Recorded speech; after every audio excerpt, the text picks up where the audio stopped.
estudiantes, padres de familia, invitados y profesores que nos acompañan, muchas gracias. Voy a hacer un análisis muy resumido de lo que significa el centenario y voy a responder a la pregunta ¿qué se celebra en el bicentenario?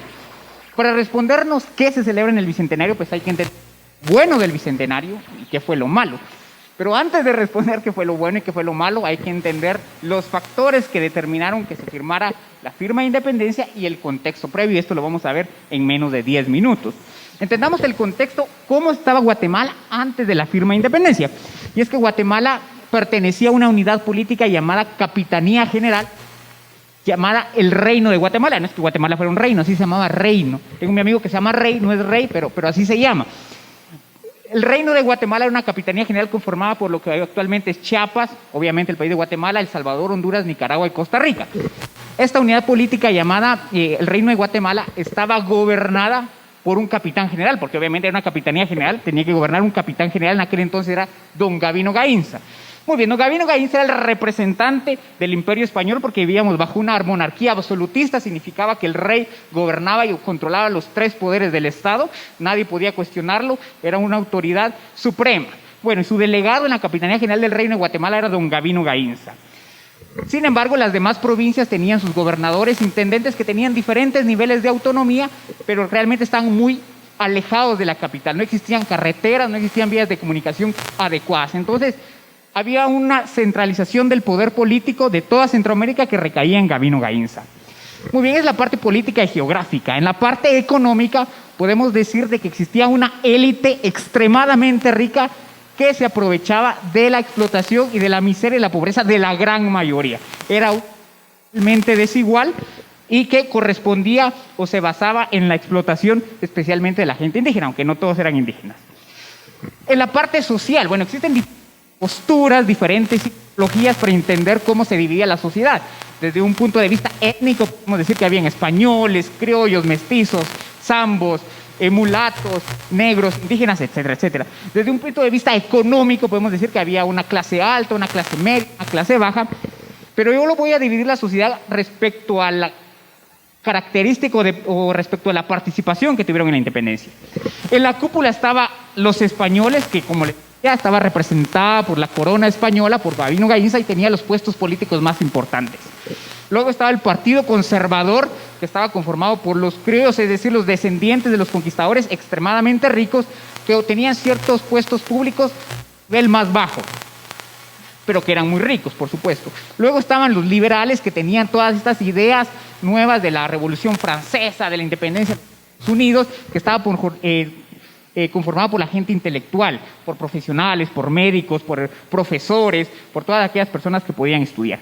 Y por último estaba el pueblo, que era el 99% de la población analfabeta, que no estaba enterado de lo que estaba pasando a nivel internacional y mucho menos a nivel local.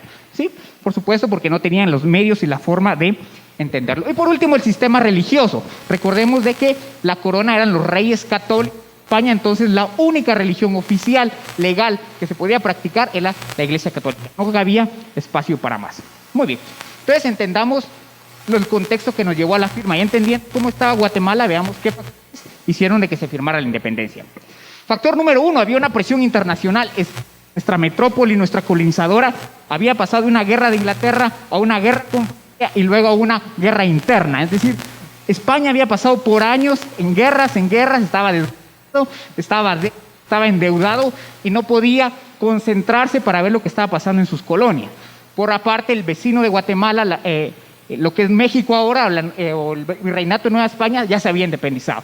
Sus vecinos del sur, lo que ahora es Colombia y Panamá, el virreinato de Nueva Granada, ya se había independizado. Entonces Centroamérica se encontraba entre 2 grandes potencias independientes y su metrópoli debilitada. Por aparte estaban estas corrientes ideológicas. Estaba la corriente liberal que decía, bueno, tenemos que tener la libertad de credo, que cada quien elija sus propias religiones, mientras que los conservadores decían, no, tiene que ser la católica. Venían los liberales y decían, debemos tener libertad de expresión, libertad de prensa, poder publicar y decir lo que queramos. No, decían los conservadores, tiene que haber una santa inquisición que regule lo que se puede decir o no. Bueno, pero debemos de tener libertad, decían los liberales. Los liberales tenemos que tener libertad de elegir a nuestras propias autoridades, libertad para proponernos como candidatos. No, decían los conservadores, tiene que ser una monarquía proveniente del rey. Bueno, pero necesitamos libertad de comercio para comerciar con otros países, con Estados Unidos. No, decían los conservadores, tiene que haber un monopolio. Entonces, esta lucha de ideas estaba chocando en el ámbito político. Bueno, y por último tenemos el desmoronamiento geográfico. El estado de Chiapas decide independizarse de la Capitanía General de Guatemala para anexarse a México, porque bueno, todos estaban independizando, Centroamérica no se decidía, entonces Chiapas dijo, bueno, lo veo más seguro aquí del lado de México, se separa. Entonces, vemos un contexto internacional, una presión internacional, un desmoronamiento geográfico y una división interna. Entonces, un 15 de septiembre de 1821, con las personas que representaban a los liberales, a los conservadores y a los españoles, decidieron firmar la independencia. Ese 15 de septiembre de 1821. Esta firma tuvo 3 características principales. La primera era que lo que constaba en esa acta era de que nos íbamos a independizar políticamente de España. Ya no se le iba a pagar impuestos, ya no se le iba a pedir permiso. Desde ese entonces iba a ser un gobierno interno. Sin embargo, la segunda característica del acta es que esta independencia tenía que ser ratificada, es decir, se le iba a pedir su opinión a los de Nicaragua, a los de Costa Rica, El Salvador, Honduras, para ver si estaban de acuerdo y si sí, cómo se iba a conformar eso. Eso significaba que mientras tanto, mientras se ratificaba, mientras realmente nos independizábamos, todo iba a seguir igual. Las mismas leyes, el mismo sistema político, el mismo sistema económico, el mismo sistema religioso, todo iba a ser exactamente igual. Y esa es una de las características que más se achaca a la independencia. Pero veamos qué otras cosas malas sucedieron. Una de las cosas negativas de la independencia es que no hubo participación popular. Los que decidieron la independencia de los millones que existían eran 50 personas y las 50 solo 13 firmaron. Es decir, no se le preguntó al pueblo. De hecho, en el acta consta de que no se le iba a pedir al pueblo su opinión porque querían hacerlo ellos. Por supuesto que los que hicieron este grupito pequeño era una élite también intelectual, eran los que tenían el poder político, financiero para independizarse. Yo quisiera independizar ahorita Quetzaltenango, no puedo, no tengo el poder, no tengo la capacidad. Ellos sí tenían el poder y la capacidad para independizar. Otros países como México y Colombia sí tuvieron participación del pueblo, pero también hay que considerar que los usaron como carne de cañón. Es decir, los usaron para llevar a una guerra. En Guatemala no hubo necesidad porque el evento fue pacífico. Bueno, aparte de que todo continuó igual en el sistema político, el sistema económico tampoco se modificó. Es decir, la explotación de muchos por unos poquitos se mantuvo igual.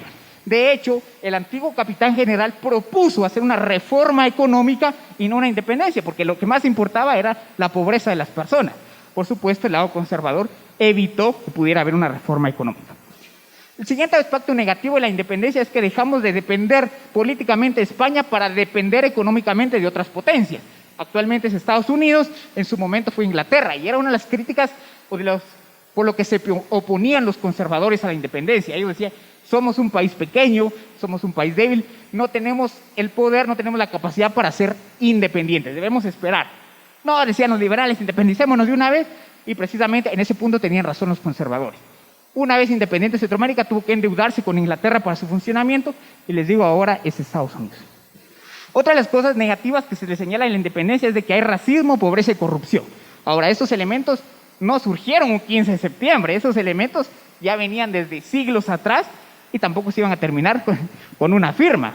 Es decir, estos elementos son multicausales, son muy complejos y requieren un análisis aparte. Muy bien, es todo lo negativo y podríamos decir, bueno, entonces no tenemos nada que celebrar, pero veamos los aspectos positivos. El 15 de septiembre de 1821 dio la pauta para que se creara un nuevo país. No es de que el 15 de septiembre firmamos y se creó Guatemala, no, pero fue el inicio de un proceso que ha durado 200 años y que nos tiene hoy. Es decir, que sin esa firma nosotros no estaríamos aquí, no estaríamos celebrando. Esa firma, para bien o para mal, hizo que nosotros estemos hoy aquí. Segundo, hizo que un país fuera libre. ¿Por qué libre? Bueno, porque fuimos libres, ahora somos libres a partir de ese proceso de elegir nuestra religión. Somos libres de elegir y expresarnos libremente sin ninguna censura. Somos libres de elegir y ser electos. Incluso si se es mujer, si se es indígena, incluso sin estudios superiores, es posible ponerse como candidato presidencial y la gente le puede votar. Eso era imposible, impensable hace 200 años. Ahora tenemos esa libertad política. Tenemos libertad de comerciar, importamos, exportamos, andamos comprando por internet, porque existe esa libertad comercial que hace 200 años era impensable. Entonces gozamos de muchas libertades que hace 200 años no. Bueno, somos un país soberano. ¿Qué significa soberano? Que si los rusos quieren venir a negociar y poner minas aquí, no le van a pedir permiso a España. No, vienen y negocian directamente con nosotros. Existe una representación en Estados Unidos, en las Naciones Unidas. La gente nos reconoce, otros países nos reconocen como un país, a diferencia de otros países que ahorita vamos a comentar. Entonces somos un país soberano. Obviamente nuestra soberanía no es perfecta. Hemos sufrido intervenciones. En 1954, pues, derrocaron al presidente Jacobo Arbenz Guzmán en los Estados Unidos. Un ejemplo más reciente estuvo la CICIG diciéndole a nuestros jueces lo que tenía que hacer, a nuestros policías lo que tenían que hacer, a nuestros diputados cómo tenían que legislar. Obviamente son violaciones a la soberanía, pero no es una soberanía perfecta, pero es una soberanía real. Tercero, somos un país independiente, es decir, a pesar de que dependemos económicamente de otros países, del comercio, somos independientemente políticos. No le andamos pidiendo permiso a nadie para poner nuestras leyes, para poner nuestras autoridades, como si lo son otros países o otros territorios. Cataluña, en España, por ejemplo, quiere independizarse y no ha podido. Puerto Rico, aquí más cerca, ha querido independizarse y no ha podido. Son países dependientes. Entonces, tenemos una ventaja. Entonces, si somos un país nuevo, bueno, hace 200 años, que es libre, que es soberano y es independiente. Ahora, lo que nosotros debemos de concluir y aprender es, ¿de qué me sirve saber esto hoy? Más que celebrar la independencia es cómo yo puedo conmemorar, cómo puedo yo actuar con independencia hoy. Eso es lo que nos corresponde. Vamos a ser del grupo de conservadores que quieren todo se mantenga igual, vamos a ser del grupo del pueblo que fue indiferente, ignorante a lo que estaba sucediendo, o vamos a ser protagonistas del cambio. Hemos visto entonces cómo se ha sucedido, cómo aconteció la independencia. Nos corresponde entonces hacer un análisis y proyectarnos hacia el futuro, pero esa parte no me corresponde a mí, sino lo vamos a ver más adelante. De mi parte, esto es todo. Les agradezco su atención.